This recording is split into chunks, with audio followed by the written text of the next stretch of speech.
안녕하세요. 인피닉 AI 연구소 최유라입니다. 이렇게 좋은 자리를 마련해 주신 코오롱 베니트에 감사합니다. 또한 이렇게 참석해 주신 여러분께도 감사합니다. 오늘 발표에 앞서서 좀 전문적인 주제로 갈 것인가 아니면 좀 쉽게 편하게 갈 것인가 좀 고민을 했었는데요. 좀 쉽게 설명을 드리도록 하겠습니다. 이런 이제 저희 회사 소개를 먼저 드리고 그 다음에 기술 소개, 그리고 실제 이 기술들이, 인공지능 기술들이 실제 현장에서 어떻게 적용되고 있는지 소개해 드리겠습니다. 잠시만요. 저희 인피닉은 2005년에 창립했습니다. 좀 오래된 회사죠. 곧 20년이 됩니다. 주로 자율주행과 테스트 사업 기반으로 국내 사업을 진행을 하고 있습니다. 저희가 AI를 시작한 건 2016년입니다. 근 8년간 인공지능 사업을 했고요. 어떻게 보면 자율주행을 기반으로 해서 데이터를 AI가 학습할 수 있게끔 만드는 첫 번째 플랫폼을 만든 기업이기도 합니다. 이렇게 AI 서비스를 제공할 수 있는 플랫폼을 만들어서 2019년부터 매출을 내고 있습니다. 2023년 작년에는 국방부의 방산기업으로 선정이 돼서 현재 방산 사업을 하고 있습니다. 이번 기회에 그동안 방산에서 인공지능이 어떻게 적용될지 잘 보기 어려우셨을 거예요. 오늘 조금 설명드리겠습니다. 저희 연구소가 2016년부터 8년간 R&D한 것들을 좀 굵직하게 모으면 12가지 정도가 됩니다. 이제 설명드릴 센서 퓨전이라던가 데이터 오케스트레이션, 그리고 데이터 분산 관리와 같은 부분들이 있는데요. 이 아키텍처가 실제 시장에서 어떻게 적용되고 있는지 사례로 보여드릴 것입니다. 어떻게 보면 저희가 솔루션하고 서비스를 여러분들이 몸에 느낄 수 있게 출시된 건 작년입니다. 그 전까지는 참 인공지능이라는 것을 일반 대중에게 또 저희 고객에게 또 설명하기가 쉽지 않았던 것 같습니다. 왜냐하면 좀 이 인공지능 기술이 좀 추상적인 부분이 많습니다. 근데 도입되는 사례가 늘어나면서 또 여러분들이 GPT를 통해서 인공지능을 경험하면서 좀 더 쉽게 설명을 할 수 있는 계기가 됐습니다. 저희가 현재 저희 기술을 활용해서 사용하고 계시고 또 솔루션이 제공되고 있는 기업들은 이와 같습니다. 주로 이제 현대자동차 글로벌 사업에서 저희 기술을 쓰고 있습니다. 현재 국내에서 일어나고 있는 자율주행 데이터의 90%는 인피닉에서 데이터를 인공지능으로 학습하고 있는 것입니다. 그리고 최근에는 이제 삼성전자의 그 스마트폰에 탑재될 AI 모델 기반의 서비스 개발 운영을 하고 있습니다. 그리고 국내 산업안전, 보안과 같은 다양한 분야에서 쓰이고 있습니다. 또 방산 분야에서도 적용이 작년부터 진행하고 있습니다. 주요 기술로 한번 센서 퓨전을 설명드릴 텐데요. 센서 퓨전 처음 들어보시는 분도 있을 거예요. 혹시 센서 퓨전 들어보신 분 있으세요? 저희는 어떻게 보면 인피닉은 데이터에서 출발을 하다 보니까 데이터를 좀 더 정확하게 수집을 하는 것이 상당히 중요했습니다. 다양한 센서에서 그 어떤 계측값을 수집을 하고 나면 그 데이터를 좀 더 정확하게 다양한 센서를 종합해서 더 정확한 인공지능이 학습할 수 있는 데이터를 뽑아내는 것이 바로 센서 퓨전 기술입니다. 국내에서 센서 퓨전 기술을 기반으로 해서 인공지능으로 도입한 기업이 많지는 않아서 이쪽 분야를 좀 더 집중으로 설명드리고자 합니다. 어떻게 보면은 그 센서 퓨전 기술이 들어갈 수 있는 사례를 한번 설명드리면 좋을 것 같습니다. 여기 보시면은 이렇게 다양한 센서에서 데이터 값을 추출할 수 있습니다. 예를 들면 자율주행에서 나오는 카메라 데이터, 라이다 데이터, 방산에서는 위성에서 나오는 데이터들, 이런 것들 다 수집을 해서 그 센서를 캘리브레이션을 한다고 합니다. 캘리브레이션이라는 것은 센서가 좀 더 정확하게 센서 값이 맞게끔 보정해 주는 걸 하는데요. 그동안 이 센서를 보정하는 역할들을 주로 사람이 했어요. 근데 이 센서를 보정하고 측정 값을 좀 더 정밀하게 하는 것을 인공지능으로 자동화하는 것을 인피닉이 하고 있습니다. 이렇게 센서 퓨전 기술이 그러면 어디로 많이 들어가게 되냐면 방산에 들어가게 돼요. 왜 방산에 들어가게 되냐면 방산에는 그러니까 다양한 뭐 전장, 무기 체계라던가 이런 다양한 기기들이 있는데 그 기기들이 실제로 어떻게 적용되는지 그거를 추적하고 데이터를 분석하는 데 저희 기술이 쓰이고 있습니다. 또 인공지능 기반으로 해서 다양하게 센서를 통합해서 AI 데이터로 생성하는 역할을 하고 있습니다. 이렇게 해서 인공지능을 센서 퓨전에서 데이터까지 다 정형화를 하게 되면 인공지능 학습을 하게 됩니다. 이게 센서 퓨전을 하게 되면 어떤 효과가 있냐면요. 2D 사진으로 3D 값을 뽑기는 어려우시죠. 그런데 자율주행 데이터에는 라이다라고 해서 3D 계측이 가능한 장비가 있어요. 라이다라는 3D 데이터 위치값을 얻을 수 있는 센서 플러스 카메라의 2D 영상을 합치면 우리가 시각적으로 그리고 거리감까지 느낄 수 있는 데이터를 산출할 수 있습니다. 그러면 그 데이터를 갖고 우리가 가상의 공간에서 디지털 트윈, 현실과 거의 비슷한 조건으로 시뮬레이션을 할 수 있습니다. 이것이 바로 국방에 적용되고 있는데요. 이따 설명을 드릴 것입니다. 그렇다면 센서 퓨전 외에도 저희가 다양한 인공지능 기술을 적용하고 있어요. 지금 여기 보시는 저 위에 군중들이 다닐 때 녹색 점들이 보이실 겁니다. 지금 동시간대에 저렇게 많은 군집들의 밀도를 측정하고 실제 이태원 사건 같은 경우에 위험도를 측정할 수 있는 기술이 있습니다. 또 다양한 사람들을 한꺼번에 객체를 추적하는 기술들도 적용하고 있고요. 최근에 이제 시장에서 핫한 무인 매장에서 물건들을 매번 학습하고 그 무인 매장에서 물건을 자동으로 결제가 하게끔 이루어지려면은 저희와 같은 인공지능 기술이 들어가고 있습니다. 그리고 마지막으로 이런 모든 데이터가 지금 보시는 건 이건 플랫폼입니다. 인공지능이 자동으로 객체를 어노테이션해서 이 객체가 사람이구나, 이 객체가 사과구나 이렇게 학습을 하고 실제로 인지를 하는 플랫폼이 있습니다. 저희 플랫폼을 이제 간단하게 기술을 설명드렸으니까 플랫폼을 한번 설명드리겠습니다. 여기 보시면은 그 플랫폼 프레임워크이라는 것이 있습니다. 그래서 어떻게 보면 여기서 다양한 데이터가 학습이 되고 인공지능으로 이제 서비스를 할 수 있는 기반이 마련된 겁니다. 그러면은 저희 플랫폼 프레임워크 위에 고객분들 또는 여러분들이 실제로 AI로 하고 싶은 것들을 어플리케이션을 올리시면 됩니다. 뭐 안면 인식이라던가 자율주행에 필요한 인공지능 AI 모델이라던가 그 다음에 어떤 표적을 추적한다거나 아니면 관제 CCTV의 이상행동 또는 위험 상황 탐지할 수 있는 것을 어플리케이션 단에 올리면은 그것을 AI로 학습해서 서비스를 할 수 있습니다. 실제로 그렇게 해서 서비스를 하고 있는 게 방산 분야 그리고 자율주행, 항공우주, 스마트 시티 쪽에서 이용하고 있습니다. 어떻게 보면 저희가 이제 이 기술을 설명드렸으니까 사업 수행 현황을 한번 설명드리겠습니다.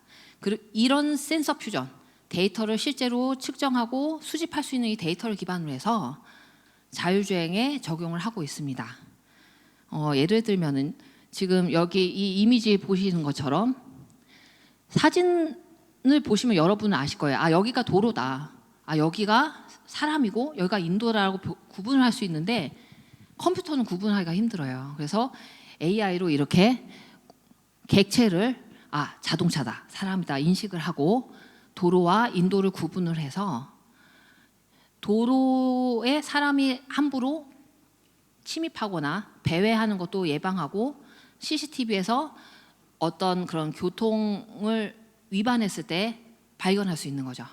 그렇게 AI가 학습할 수 있는 자율주행 데이터를 수집을 하고 또 그걸로 서비스를 할 수 있는 기반을 만들고 있습니다. 이제 최근에 이제 저희가 전년도부터 하고 있는 방위 산업이에요. 저희 방산에 인공지능이 최근에 많이 들어가고 있어요. 앞으로 방산에 인공지능이 더 많이 적용될 겁니다. 왜냐하면 두 가지 때문에 그렇습니다. 첫 번째, 지금 인구가 줄고 있어요. 군인이 많지 않을 겁니다. 그래서 많은 부분이 자동화가 필요합니다. 그리고 두 번째, 이제 전쟁의 시대가 좀 지능형 전쟁, 사람보다는 무인으로 하는 전쟁이 좀 많이 늘어났어요. 사이버 테러도 있고 우리나라에서는 좀 더 방어를 하는 입장에서 사이버에 대한 안전을 위해서도 현재 방산 분야에서 인공지능을 많이 확대하고 있습니다. 그렇다면 저희가 이 방산에서 하고 있는 분야는 크게 지금 여기 보이시는 이 좀 두껍게 표시된 것들을 하고 있는데요. 첫 번째 저희가 핵심을 보는 것은 인공지능으로 국방에서 또는 여러분도 있을 때 가장 핵심은 의사결정을 지원하는 것입니다. 여러분이 기업의 데이터가 상당히 많을 거예요. 그 데이터를 매번 분석하고 통합적으로 알기는 어려울 것입니다. 그런데 저희 인공지능을 쓰게 되면 추이를 단번에 파악할 수 있어요. 한눈에. 그래서 의사결정에 필요한 지원이라던가 자원을 물어보고 위험 상황을 즉각적으로 인지를 할 수 있게끔 훈련할 수 있습니다. 그 부분에 저희 인공지능이 DSS, Decision Support System에 들어가 있습니다. 그리고 유무인 복합체계는 멈티라고 해서 들어보신 분 있으신가요? 예, 유무인 복합체계도 저희가 들어가 있는데요. 이게 좀 어떤 거냐면요. 현대전은 더 이상 이제 사람이 전쟁에 참여하는 경우가 많지 않을 거예요. 로봇이 전쟁에 참여한다고 보시면 좋겠습니다. 전투조종사 한 명이 있고 그 옆에 만약 우리가 전투기를 조종한다고 해보죠. 전투기를 조종할 때 조종사 한 명이 있고 그 옆에 편대로 무인 드론이 같이 날아가면서 전투를 하게 되는 시대입니다. 육상도 마찬가지입니다. 육상에서도 사람 한 명 그리고 사람을 지원한 여러 가지 로봇이 같이 사람과 편대를 구성해서 가게 되는 거죠. 그러면 지휘관이 사람 한 명이잖아요. 그렇죠? 그러면 사람 한 명이 의사결정 판단을 해야 되는 상황에 놓일 수 있기 때문에 지휘결정 시스템이 상당히 중요해지는 시기입니다. 그런데 이것이 단순히 국방뿐만 아니라 여러분이 하고 있는 사업 분야에서도 마찬가지예요. 더 이상 사람을 적재적소에 배치하고 리소스를 쓰고는 있지만 사람 더 많이 한 분야에 많이 몰두하지 않고 다양한 업무를 멀티태스킹을 하시고 인공지능으로 해서 좀 더 전문적인 데이터 학습이라던가 전문적인 업무 역할을 수행하는 걸 인공지능으로 맡기실 수도 있게 될 것입니다. 실제 국방에 적용된 LLM 사례입니다. 멀티모달이라고 해서 동영상, 음성, 그리고 사진, 그리고 여러분들이 할 수 있는 다양한 그런 컨텐츠 양식들을 AI에 다 넣어주시는 거예요. 그러면 AI가 분석을 해서 답변을 해줍니다. 그게 현재 POC로 맞춰진 상태고요. 생성형으로 해서 여러분 곁에 아주 가까이 와 있습니다. 그동안 여러분들 GPT를 많이 써보셨을 거예요. 그런데 GPT를 쓰는 것이 어떻게 보면 기업에서는 정보보호 이슈가 있을 수 있어요. 그래서 앞으로 이렇게 소형, 전문화된 기업에 맞는 LLM 또는 생성형 AI가 여러분 기업에 적용되는 사례가 앞으로 2년 내에는 좀 더 보편화될 것으로 저희가 예상하고 있습니다. 더 나아가서 이제 대화형 인공지능이라고 해요. 생성형 AI라고 하기도 하고 LLM이라고도 하지만 다 합쳐서 인간과 소통을 하는 AI가 여러분의 업무를 더 잘 지원할 수 있습니다. 근데 대화형 인공지능 하면 좀 막연하죠. 이거 지금 저희가 연구소에서 쓰고 있는 화면입니다. 연구소에 쓰고 있는 어플리케이션이고요. 연구소에서는 나 메신저를 쓰고 싶어. 메신저로 AI랑 대화할래. 그래서 지금 저희 인공지능 신입사원 이름이 루비예요. 그래서 루비가 저희 연구소에 입사를 해서 같이 활동을 하고 있습니다. 저희 인공지능 루비 신입사원이 어떤 활동을 하는지는 다음번에 궁금하시면은 사석으로 질문 주셔도 좋겠습니다. 여러분이 문서를 작성할 때 문서 자동 완성 기능으로 인공지능을 쓰고 싶다. 내가 동영상을 쓸 때 음성으로 인공지능을 하고 싶다. 어떤 방식으로 하고 싶으시죠? 여러분의 상상력과 여러분이 그 인공지능을 쓰고 싶은 의도, 목표, 목적에 맞춰 다양한 어플리케이션과 서비스를 구현할 수 있습니다. 단순히 저희 인피닉이 아니라 앞으로 여러분께 있을 일입니다. 그래서 이런 인공지능 기반에서 최근에 솔루션을 하나 발표를 했는데요. CCTV나 관제, 동영상 검색에 사용될 수 있는 통합 모니터링 솔루션하고 서비스인 하이드 AI를 한번 보여드리겠습니다. 이 하이드 AI가 적용되는 데는 산업 안전이라든가 CCTV 이렇게 모니터링 부분에 많이 활용될 수 있어요. 한번 시험부터 보실까요? 제가 이건 개발을 했었고요. 담당을 했었습니다. 지금 보시는 거는 화면이에요. 인공지능 좀 막연해서 이렇게 UX를 먼저 보여드립니다. 개인정보를 보호할 수 있게끔 사람 얼굴이나 자동차들을 이렇게 모자이크 블러처럼 이렇게 흐릿하게 만드는 비식별화 솔루션을 하나를 만들어 봤어요. 이렇게 보시면은 중앙이 오리지널 원본 영상이고 이거를 흐릿하게 만들기도 하고요. 객체를 완전히 딥페이크가 아니라 인공지능이 스스로 컨텐츠를 만들어서 자동차 번호판을 다른 번호판을 바꾸는 거예요. 그리고 한번 사람 얼굴도 찾고 검색도 합니다. 동영상을 찾고요. 자연어로 저 한번 찾아주세요. 그러니까 저의 얼굴도 찾네요. 그러니까 대화할 수 있어요. 음성으로. 최유라 찾아주세요. 하면 찾아줍니다. 그리고 일반적인 관제 CCTV의 이상행동 탐지나 이런 부분이 전통적으로 적용되고 있는데 그 부분을 좀 더 빠르게 AI가 학습해서 유연하게 사회 변화와 제도 변화에 맞춰서 적용할 수 있습니다. 이것이 지금 저희가 연구소가 하고 있는 활동들이고요. 저희가 하는 활동들이 너무 추상적이라서 재작년에 한 번 홈페이지를 하나 만들어봤어요. heidibar.ai.com인데요. 여기 들어가시면 조금 인공지능을 갖고 어떻게 좀 여러분들께 좀 쉽게 다가갈 수 있을지 한번 소개를 드리고자 이 홈페이지를 열었습니다. 들어가시면 무료로 사용하실 수 있고요. 저는 현재 개인정보 관련해서 좀 활동을 하고 있는데요. 인공지능이 개인정보 보호와 밀접하게 관련이 있습니다.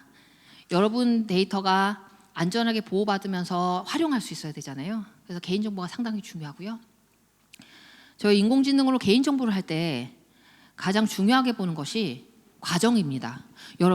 여러분 개인정보 만약 한 수백만 장의 동영상이나 이미지가 있어요. 여기 있는 사람 얼굴과 자동차 번호판을 다 이렇게 보호 처리해서 여러분 100%할 자신 있으세요? 저는 없거든요. 그러면 우리는 어떻게 해야 될까요? 결국 우리가 선량한 관리자의 주의 의무로 개인정보를 잘 보호했다는 것을 과정상으로 입증하는 것이 필요합니다. 아까 전에 보신 하이디에이 동영상에 앞서 이렇게 보여진 프로세스는 개인정보를 보호할 수 있는 방안들에 대해서 아주 짧게 보여드렸어요. 이 사이트에 한번 들어가 보시면 개인정보를 어떻게 쉽게 그리고 어떤 과정으로 하는 것이 좀 더 건강하고 이 사회에 도움이 될 수 있는지 한번 보실 수 있을 겁니다. 이제 마지막입니다. 여러분의 목적에 맞게끔 AI를 활용하시는 게 더 중요해요. AI 기술은 앞으로 더 많이 발전할 거고 더 쉬워질 겁니다. 여러분의 상상력으로 여러분이 무엇이 하고 싶은지 먼저 그려보세요. 저는 한 15년 정도 연구소에 있었는데요. 항상 상상한 것이 현실이 됐습니다. 여러분이 먼저 상상한 것이 여러분 눈앞에 현실이 되는 그 시기에 지금 와 있습니다. 여러분의 상상과 목적과 여러분이 원하는 바가 이루어질 수 있도록 힘이 되는 인피니티 되겠습니다. 감사합니다.